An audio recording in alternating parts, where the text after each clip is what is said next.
Hello, welcome to The Room to Write, and we're doing a series called The Journey of a Story, where we highlight local authors and talk about how they write and what they write.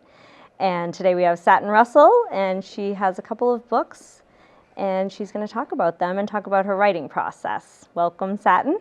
Thank you. And I guess, first of all, before I ask any question, I should ask, is Satin your real name?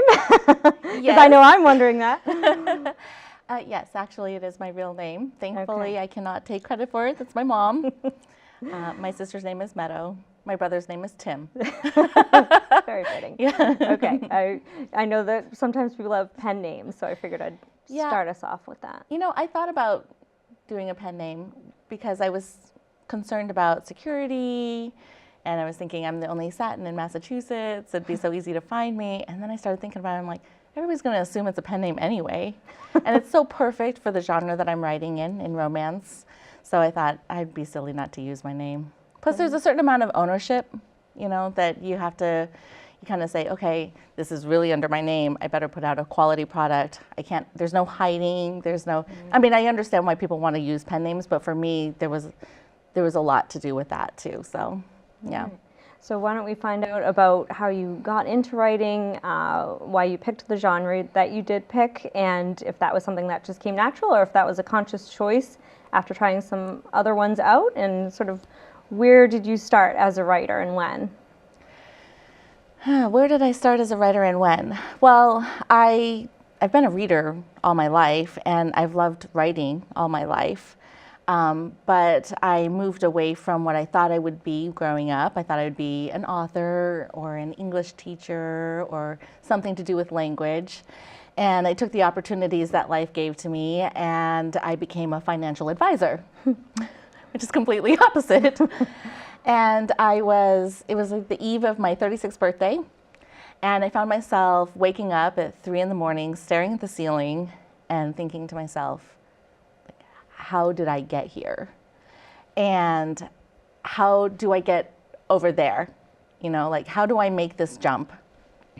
And now, did you think, how did I get here because you didn't like where you were? I didn't like what I was doing. Is it that was it not creative enough, or what was it about that made you want to change? It was just an ill fit. I'm not really a numbers person. I'm not really into, you know, finances. The best part of my job when I was a financial advisor was sitting down and talking to people and making the stock market, you know, accessible to them, and explaining what stocks were and explaining what mutual funds were and helping them with their retirement accounts. But so the personal, like, interaction with people, I appreciated that, but everything else about that industry was exactly opposite of who I am. And I felt like I really wasn't taking advantage of my strengths, and I wanted to make a change, and I just didn't know how.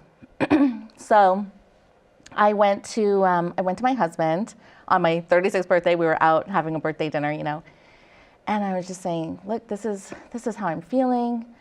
This is what I want to do. This is, you know, I just need to make a change. I don't want to wake up when I'm 60 and regret my life and wish that I'd never done this, you know. Mm-hmm.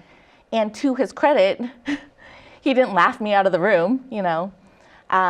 He really listened, and he heard what I was trying to say. But he did say, you know, don't quit your day job. You know, that's something we hear a lot about writers, actually, and we're curious to see how you're able to do that. Yeah, he said, don't quit your day job, but let's make a plan. So we set a number of goals for ourselves for the next year. You know, pay off all our credit cards, save up X amount of money. I made a personal goal, to participate in Nanowrimo. And if you're not familiar with what Nanowrimo is, it happens every November, and it stands for National Novel Writing Month. The goal is to write 50,000 words in 30 days. So for me, I felt like that would be something that would prove to myself that I could sit down and I could form a writing habit, and I could produce the amount of words that I need to in order to make this jump. And that had a number of other benefits, thankfully. I had a chance to meet a local writing group the Rhino Shores Writing Group, which was the writers of the North Shore, Massachusetts North Shore. And I met some wonderful people there, including Lynn Favreau, who has been, kind of my partner in crime through this whole journey. And I can't express how grateful I am to have met her and all of the help that she's given me. But that was one of my personal goals for this first year. So next April comes rolling around, which my birthday's in April. Okay. And it was like, okay, it's been a year and we've hit all of our goals. Am I really going to do this? And so you hit your goal. Did you hit your goal with NaNoWrimo? I hit my goal with NaNoWrimo. Okay. Yep. And how did you find out about NaNoWrimo? Because I've heard of it, but I just found out about it this year. I'd heard about it a couple of years previous, about 2 years before I actually participated. And the way that I heard about it was, again, I'm an avid reader. And I read this book called Wool by Hugh Howey. And he is a self-published author. And it was amazing. I loved that book. And I don't know what it was about that book, but after I was finished with it, I was like, who is this guy? And I actually went online and I looked him up, which, up until that point, books were books and authors were authors, and there was a very, kind of a wall, and I never tried to cross over or peek behind the wall, peek behind the curtain at the Wizard, that was not something I was doing. I just wanted to live in my books, and that was fine. But something about this book made me want to go and look him up online.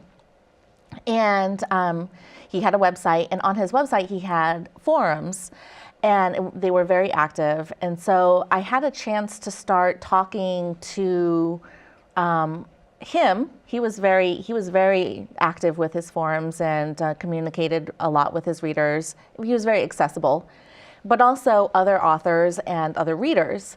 And so I started kind of building this community, and somebody on those forums had mentioned NaNoWrimo, and I'd asked about it. So I heard about NaNoWrimo a couple of years before, but it seemed very daunting. And when I had heard about it, it was in September or something, October. There wasn't enough time for me to feel prepared to try to do it the first time I'd heard it.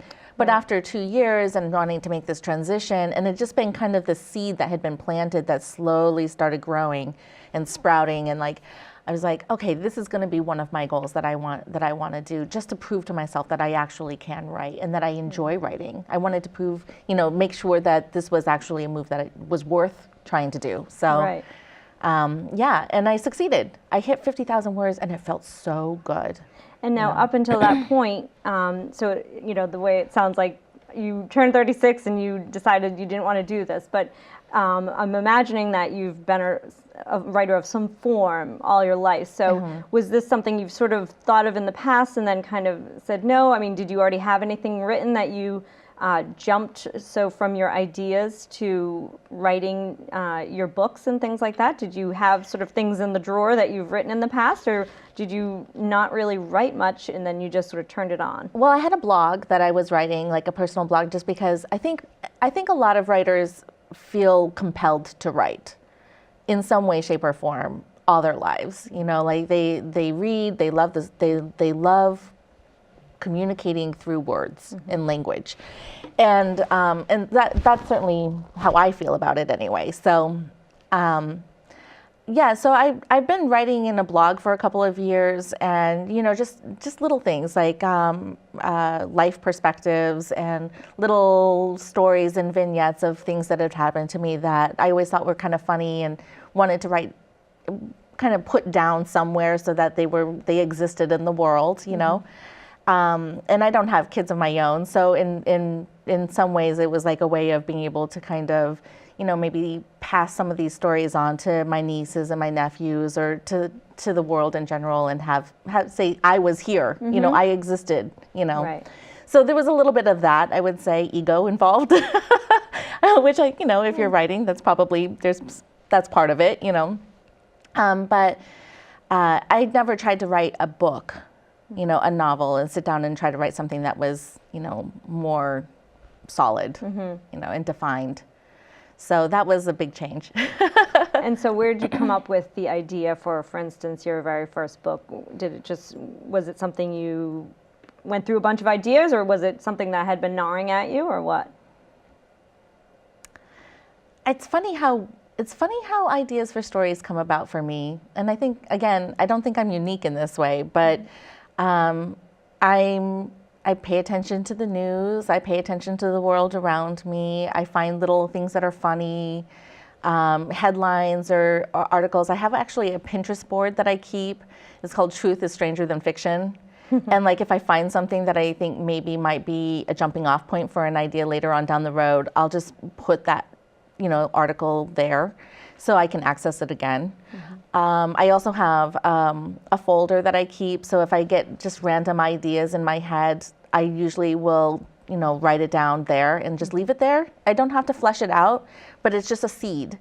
And I'm going to keep my seeds, there so I can, eventually harvest them. So I don't know exactly where the story of the Harper sisters came from, but I know that I'm very close to my sister, and I know that the relationship of these three sisters really, is kind of a reflection of the relationship I have with my siblings to some extent. So I definitely know that gets informed in that way. As far as like her having a stalker and all this other stuff, like, no, can't say that I've ever had like a major stalker in my life that I've had to worry about. But one of the main themes of my first book with Olivia Harper, in Secret Hunger, is that she's at a crossroads in her life and she's having to make a decision, whether or not she goes back and she pursues a dream that she had to forsake, or if she stays on the path that life has given her. And certainly that's where I was at in my life. And I think that a lot of people can relate to that idea of choosing the direction that your life is going to take, as opposed to just reacting to what life hands to you. So I liked that theme, and I wanted to explore it further.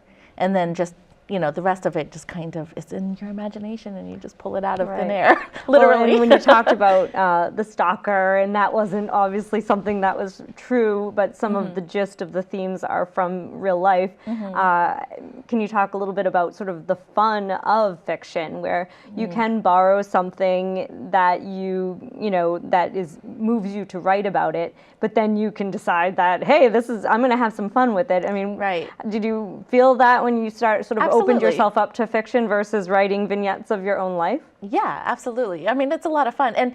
And I'm one of those kind of weird people that likes to research, like strangely. Like I get onto a topic and I want to read everything I possibly can on that topic, for a day or a week, and I just latch onto something, and then I'm done. So when you're a writer, you get that opportunity to do that, do a short deep dive into a subject, and learn what you can about it, and then kind of form it into the story that you need to, and then you can walk away and you can go and explore some other topic. My search terms were crazy for Secret Hunger. Everything from, well, obviously stalkers in general, like I wanted to learn all about stalkers in general, and gunshot wounds, and like trunks, various, like getting stuck into car trunks and stuff like that. And I learned all about like how late regulations Did the FBI come by your house at some point? Or? I keep thinking that they might come knock on my door at some point, like, hi NSA, I'm just a writer, and then like for my second book, it was all about like heroin overdoses and Narcan use. And I mean, like, it's kind of crazy stuff, but it's also a lot of fun to do that, because then you can learn about a subject, and it keeps life really interesting, I think. You're not just stuck into a box. Right. So now, to picture you writing, what is the actual tangible process of how you write? Do you go sit on your back porch and use a pen and paper? Do you sit at your computer? Do you have a specific regimen that you do every day, or and also with your editing process? So sort of walk us through, like, what is your actual tangible process of how you put words from your mind onto a page? So I wish that I could write at home more than I do. When I try to stay at home and write, it becomes a very unproductive writing day because, I'm thinking about the dishes or the laundry, or I could be doing this, or I could be doing that. Netflix is calling, so I have to get myself out. And the other thing too is writing is such a solitary activity, and I'm such a social person, and I recognize that. So if I stay at home in my yoga pants for like days on end, I lose energy. And I start to lose momentum, and next thing you know, I'm just like this like crazy weird hermit, stuck on the couch somewhere. So I know that about myself. So I have to get up. I have to put myself together so that, I can walk around in public and not look weird, And I bring my computer, and right now, I wrote my second book at Battlegrounds Coffee Company in Haverhill. And I like coffee shops for that reason. Like I've gone to, I pretty much know every good coffee shop with decent Wi-Fi in my area, Nice. Newburyport through Haverhill, Amesbury, like all of it. So I love coffee shops. And I'll just go and I'll, form a relationship with those owners. So they're not just like, who's the weird person who's always here. And I'll write for hours.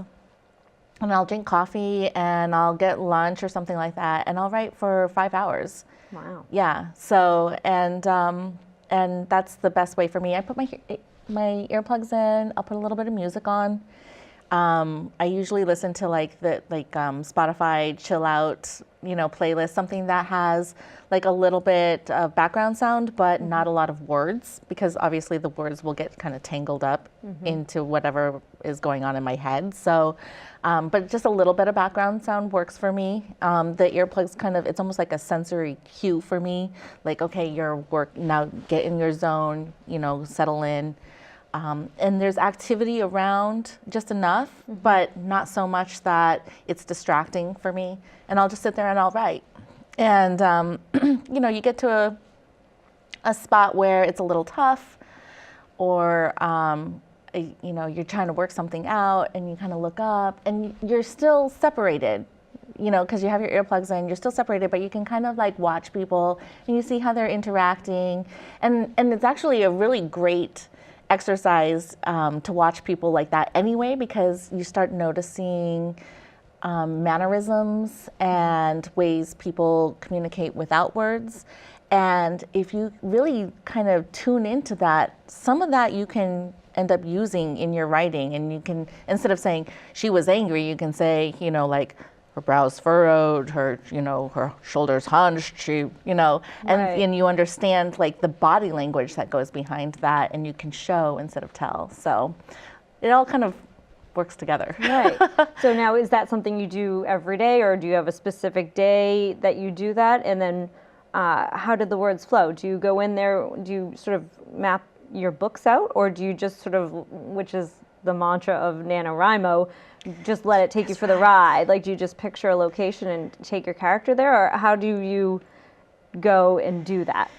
That process has changed. Actually, it's been kind of a process. When I first started writing, so I put my 2 weeks in, to work, and my last day and my first day, I'm a writer, take my computer, I'm going to go down, I'm going to be brilliant and write this book.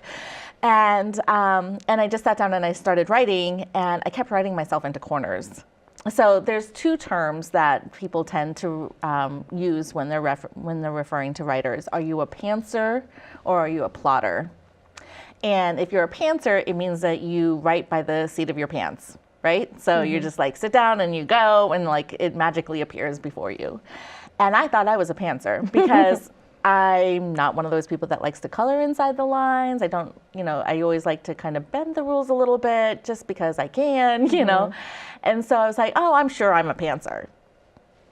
Well, I sat down and I started writing, and it was like a month later, and I kept writing myself into these corners, and it was so frustrating. And if I changed my mind about how the story was supposed to go, then I'd have to go back and I'd have to switch it back. And the further I went in the story, the more I'd have to like change if I changed my mind. And it was just very, very frustrating. So I realized that I needed to learn how to plot my book. So I set my story aside, and I researched. I like to research. And I found out that everybody and their dog has a different way of plotting. And so I tried a number of different ways. I tried like a whiteboard way. No, I don't really like that. I tried the note card way, where you write down things and you kind of like shuffle them around and try to reorganize them how you like it. No, I don't really like that.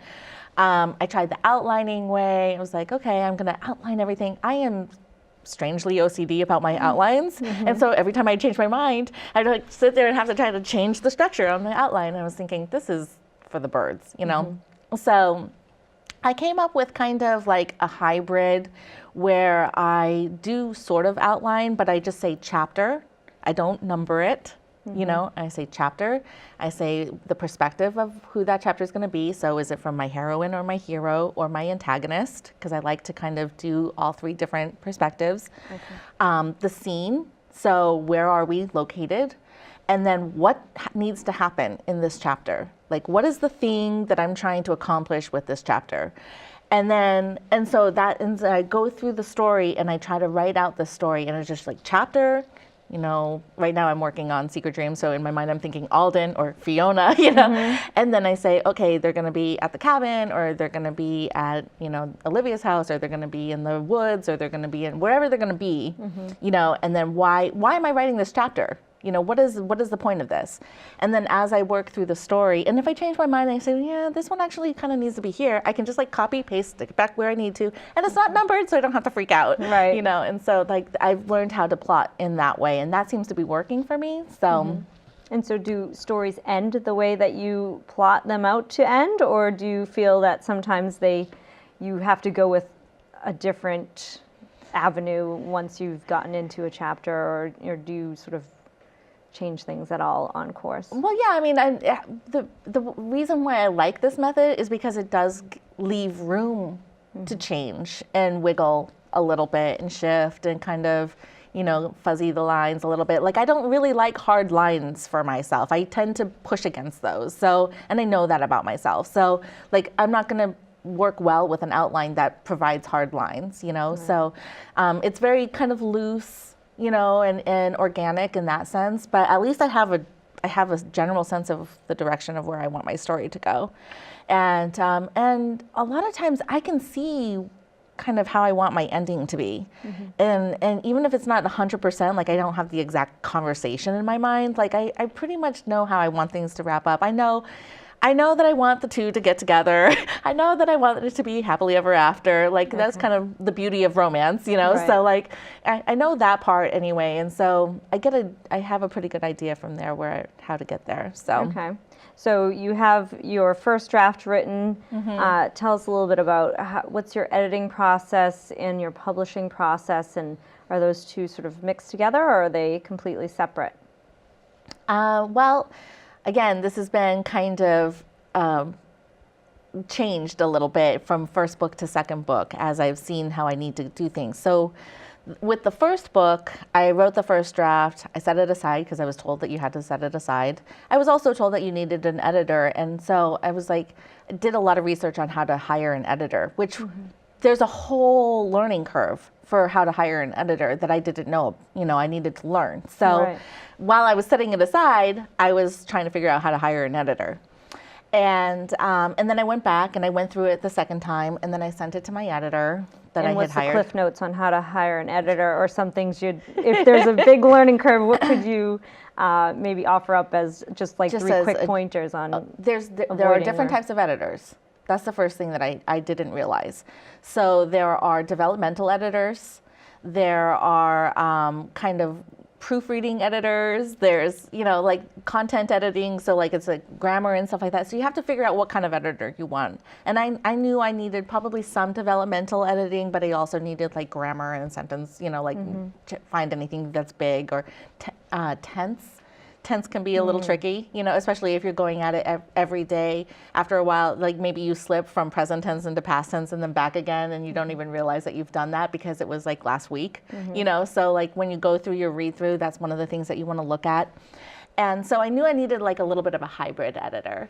What you should do is you should try to find anywhere from 5 to 8 editors and reach out to them and say you were interested in, hiring an editor. Make sure that they work within your genre. That's also very important. And from there, I would say you want to send them a sample of your writing and get it back. And then if you can appreciate it, like if you work well with the comments, then maybe you can go from there. But then once you hire an editor, set expectations early and go back, refer back to them often. So if you say, I want to try to get this published by such and such time, I need to get this draft done by such and such time, I would like to have updates like weekly or monthly or whatever it is that you need to do. Really solidify your expectations and communicate them with your editor. Otherwise, you're going to send them that draft. You may not hear from them again for months. Okay. And that's a problem. Right. So all of those things I had to learn. Okay. Yeah, I know we're running a little bit low. I know. There's so many wonderful things. So sort of maybe just even skip to now you've gotten your editor, and I'm guessing you just went with a professional editor. You didn't, besides the Rhino Shores, maybe you didn't. Well, now with the second book, what I've done is I actually sent my rough draft. I cleaned up my rough draft. I sent it to my alpha reader, which is Lynn in this case. Okay. Got her comments, incorporated her comments, cleaned that up again. Then I sent it to my editor, and then I sent it to my beta readers. And with my beta readers, I sent a list of 10 questions that help direct their reading, so I don't just get like, yay, it's wonderful, I love it. Right. I need something that's going to be more constructive than that. So I ask questions like, when was the first time you put this down? Well, if everybody's putting the book down at the same place, Right. I know I have to pay attention to the pacing. So I send them a list of 10 questions, get that back, incorporate those, send it back to my editor for a final, like kind of clean up polish. And then by that point, I feel pretty good about it.